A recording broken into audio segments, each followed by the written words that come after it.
Hey everybody!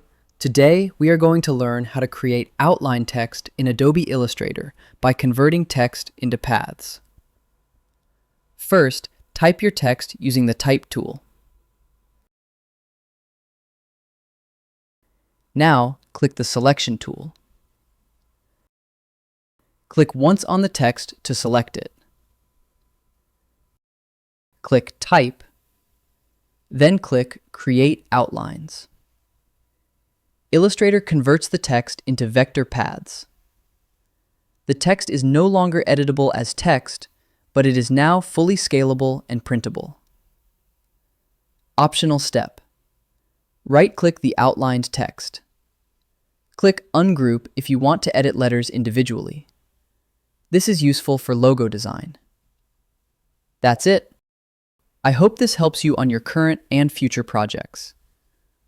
Thank you for watching.